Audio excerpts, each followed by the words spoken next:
Hello class 10th NIS students. तो दोस्तों कैसे हैं आप लोग। दोस्तों इस समय इंपॉर्टेंट क्वेश्चन की सीरीज़ चल रही है और अगर आपने प्रीवियस वीडियो नहीं देखी है तो जाकर पहले वो देख लीजिएगा और फिर इस वीडियो को देखिएगा ताकि आपको समझ में आ जाए कि इस समय हम कर क्या रहे हैं।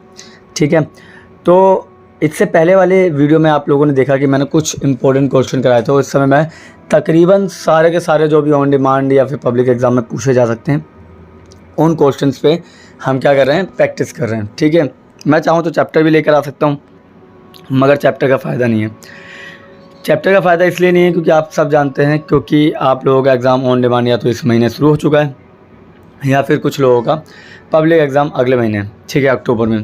तो अब ऐसे में आप लोगों का चैप्टर्स पढ़ना सही नहीं होगा। तो हम लोग इसीलिए क्या कर रहे हैं, इम्पोर्टेंट क्वेश्चंस कर रहे हैं जितने भी हो सकते हैं वो सारे।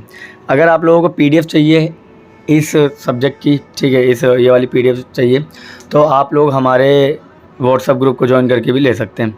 ठीक है, और कोई भी डाउट हो, कोई भी प्रॉब्लम हो, कोई भी इशू हो, आप कमेंट बॉक्स में या फिर जो कॉर्नर पे दिया हुआ मैसेज है, नंबर है, उस पर मैसेज करके पूछ सकते हैं। चलिए सो स्टार्ट करते हैं। फर्स्ट क्वेश्चन है हमारे सामने, राष्ट्रवाद क्या है, यानी व्हाट इज़ नेशनलिज्म। ठीक है, यानी कि राष्ट्रवाद क्या है या व्हाट इज़ नेशनलिज्म या आइडियोलॉजी ऑफ नेशनलिज्म की भी बात करते हैं हम, तो भी ये इसी में आता है। तो राष्ट्रवाद क्या है, राष्ट्रवाद एक विचारधारा है, यानी कि दिस इज़ द आइडियोलॉजी जिसमें एक आप किसी राष्ट्र की एकता, स्वतंत्रता और विकास में विश्वास करती है। ठीक है, यानी कि राष्ट्रवाद जो है ना, वो नेशनलिज्म एक तरह की आइडियोलॉजी या विचारधारा है जो किसी राष्ट्र की एकता, स्वतंत्रता और विकास में विश्वास करती है। ठीक है, राष्ट्रवाद में लोगों की एक साझी पहचान होती है, यानी कि राष्ट्रवाद जो होता है वो लोगों के लिए क्या होता है, मिली जुली पहचान होती है, संस्कृति एक होती है, भाषा एक होता है और इतिहास भी उनका एक ही होता है। ठीक है, तो एक ही इतिहास, एक भाषा और एक संस्कृति के साथ राष्ट्रवाद की भावना लोगों के मन में आती है। राष्ट्रवाद देशभक्ति की भावना को बढ़ावा देना होता है, यानी कि जो देशभक्ति होती है, ठीक है, आपने सुना होगा ना, वो जो हम राष्ट्रवादी सॉन्ग सुनते हैं, देशभक्ति सॉन्ग सुनते हैं, तो हमारे अंदर जो फीलिंग आती है ना, उसे नेशनलिज्म या पैट्रियोटिक फीलिंग कहते हैं। ठीक है, पैट्रियोटिक बोलते हैं इंग्लिश में, देशभक्ति या फिर राष्ट्रवादी। ठीक है, तो राष्ट्रवाद देशभक्ति को, भावना को बढ़ाता है। ठीक है, तो ये फर्स्ट क्वेश्चन था हमारे सामने। फिर से कह रहा हूँ PDF ले लीजिएगा और ये मैं ग्रुप में खुद ही भेज देता हूँ, 4-5 दिन का जब होता है ना, तो एक साथ में भेज देता हूँ। ठीक है, चलिए तो सेकंड क्वेश्चन देखते हैं क्या है हमारे सामने। सेकंड आता है हमारे सामने, राष्ट्रवाद ने इटली और जर्मनी के एकीकरण का नेतृत्व कैसे किया, यानी कि आपको रीजंस बताने कि किस तरीके से राष्ट्रवाद ने इटली और जर्मनी का एकीकरण किया। ठीक है, सबसे पहले तो आप लोगों को ये समझना पड़ेगा कि इटली और जो जर्मनी है उसके एकीकरण में कौन दो महान नेताओं का नाम था। ठीक है, तो आपको पता होना चाहिए कि सबसे पहला जो नाम था हमारे सामने वो था इटली के गैरिबाल्डी का, मैज़ीनी का, काबूल का। ऐसे नेता जो थे ना, वो राष्ट्रीय एकता के लिए हमेशा संघर्ष करने के लिए तैयार रहते थे। तो इटली के संघर्ष में सबसे बड़ा नाम गैरिबाल्डी का, मैज़ीनी का और काबूल जैसे नेताओं का था। ठीक है, और ये कहीं ना कहीं राष्ट्रीय एकता को जन्म देने के लिए इनका संघर्ष बहुत मजबूत था। ठीक है, इटली के बाद आता है, ठीक है, तो इटली के बाद आता है जर्मनी का नाम। तो जर्मनी के जो हेड थे उस समय बिस्मार्क थे, राजा तो हेनरी थे, मगर राजा की बात नहीं हो रही यहाँ पर। मैं बात कर रहा हूँ कि जर्मनी के जो यूनिफिकेशन करा, जिन्होंने पूरी तरह से, मैंने बात की है कि जर्मनी का जो एकीकरण है वो बिस्मार्क के द्वारा हुआ। ठीक है, और युद्ध और राजनीतिक और इसके अलावा कूटनीति के माध्यम से जर्मनी का एकीकरण हुआ। ठीक है, तो इटली और जर्मनी ये दो पॉइंट है अलग अलग। इसके अलावा राष्ट्रीय भावना थी कि दोनों देशों के अंदर राष्ट्रीय भावना देखने को मिलती है, लोगों को एकजुट देखने को मिलता है, हमें देखने को। ठीक है, इसके अलावा सांस्कृतिक भावना एक जैसी थी, यानी कि द स्पिरिट ऑफ कल्चर। ठीक है, यानी कल्चरल भी, जब कल्चर भी एक जैसा होता है ना, तो ये पॉइंट हम देखते हैं। ठीक है, ये तो होता ही होता है। ठीक है, तो दूसरे क्वेश्चन का आंसर ये था, 4 पॉइंट बोले थे मैंने और चारों पॉइंट यही है कि इटली, जर्मनी, राष्ट्रीय भावना और सांस्कृतिक एकता। ठीक है, चलिए तो अगला देखते हैं। और नेक्स्ट है हमारे सामने, वियना की कांग्रेस का क्या महत्व था। ठीक है, तो ये थर्ड क्वेश्चन है हमारे सामने। और थर्ड क्वेश्चन है, वियना की कांग्रेस का क्या महत्व था। ठीक है,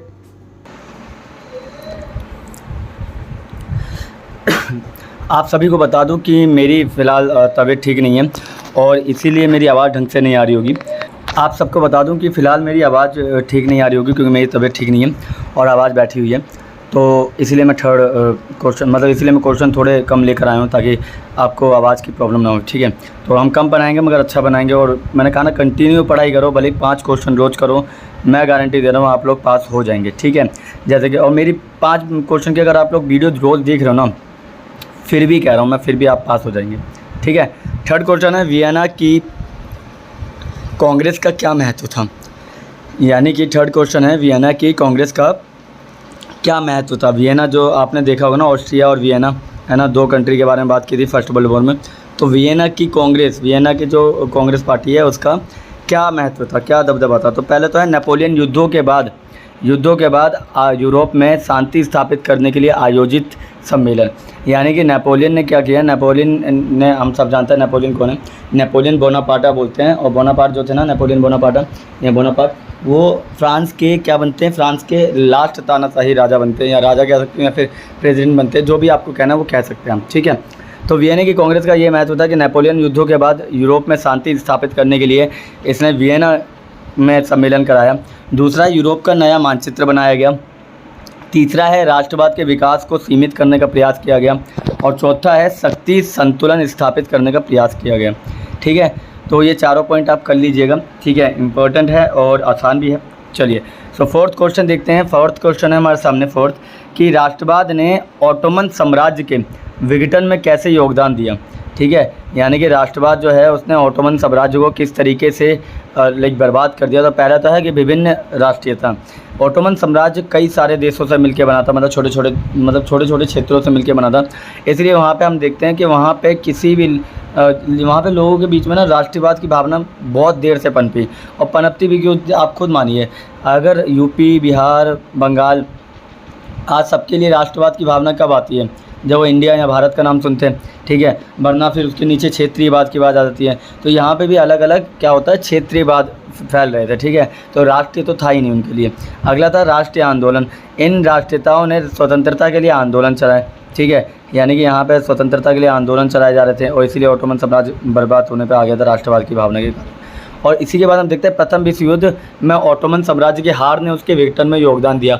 ठीक है, और पहले विश्व युद्ध में उन्होंने, ऑस्ट्रिया ने जर्मनी के साथ मिलकर लड़ाई तो की, मगर क्या हुआ, उसका परिणाम ये निकला कि वो युद्ध में हार गए, है ना। तो जब हार जाएंगे तो ऑब्वियस सी बात है, कोई ऑप्शन तो होगा नहीं उनके पास हार, मतलब अपना साम्राज्य तोड़ने के अलावा। तो इस तरह से उनका साम्राज्य टूट गया। अगला है राष्ट्रवाद की जीत। राष्ट्रवाद की जीत से ऑटोमन साम्राज्य का अंत हुआ। ठीक है, जब राष्ट्रवाद उस समय हर देश के अंदर जीत रही थी, जब यहाँ पे राष्ट्रवाद की जीत हुई तो यहाँ ऑटोमन साम्राज्य क्या हुआ, टुकड़ों में बढ़ गया। चेकोस्लोवाकिया, पता नहीं कौन कौन से थे, यूगोस्लाविया, चेकोस्लोवाकिया जैसे कई सारी कंट्री अलग अलग स्वतंत्र हो गई।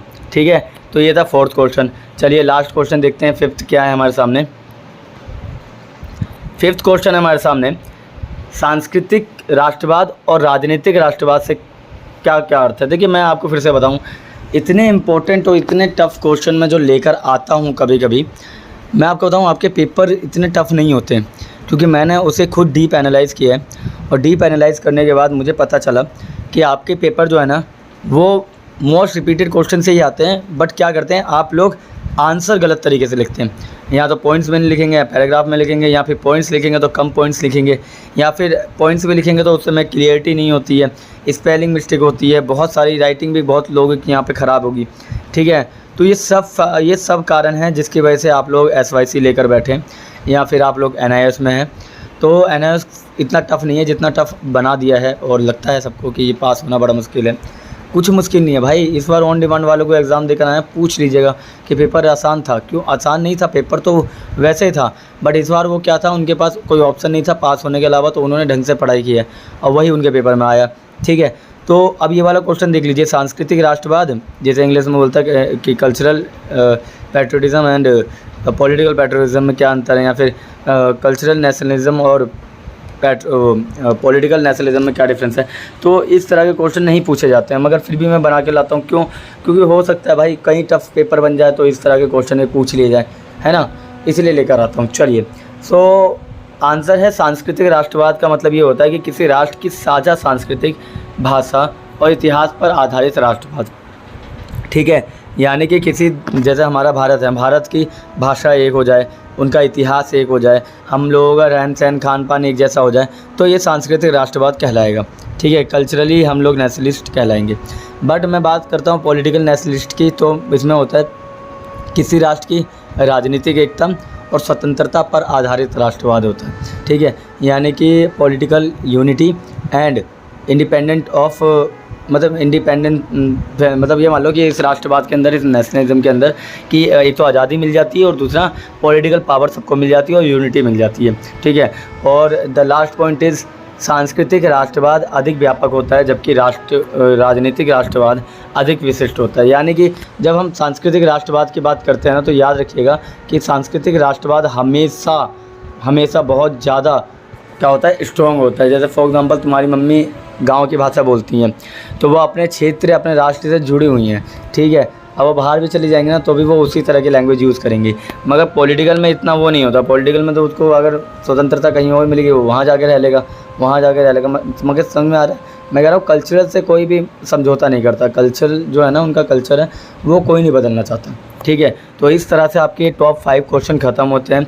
किसी भी तरह का कोई भी डाउट होता है तो आप पूछ सकते हैं। बाकी आप लोग मेरी आवाज़ से पहचान ही सकते हैं कि अभी मेरे को थोड़ी प्रॉब्लम हो रही है वीडियो बनाने में। ठीक है, थक जाता है इंसान, आप भी जानते हो। और सैटरडे का डे है, मैं एक दिन पहले बनाता हूँ वीडियो, आप लोगों को पता होगा। ठीक है, तो अब जाहिर सी बात है संडे है, संडे को नहीं बनाता वीडियो, इसलिए मंडे को वीडियो नहीं आती है। ठीक है, तो वही है, मैं आप लोगों से पहले ही बता रहा हूँ कि भाई वीडियो जैसे आती है आप उसको पूरा देखा करें, क्योंकि बहुत मेहनत लगती है एक वीडियो पे। और आप लोगों के लिए तो यही होता है कि ठीक है भाई, कल देख लेंगे, बाद में देख लेंगे, इसलिए मैं ज़्यादा वीडियो लेकर नहीं आता अपने चैनल पे। चाहूँ तो मैं रोज़ 3-4 वीडियो लेकर आऊँ, मगर क्या फ़ायदा, आप लोग भी इतने इंटरेस्टेड नहीं रहोगे और मैं तो जाहिर सी बात है थक जाता हूँ इतना। ठीक है, तो चलिए किसी और वीडियो में मिलते हैं, तब तक के लिए थैंक यू, धन्यवाद। किसी भी तरह का कोई भी डाउट या PDF चाहिए तो आप नीचे दिए हुए नंबर पर मैसेज कर सकते हैं। चलिए, थैंक यू और धन्यवाद।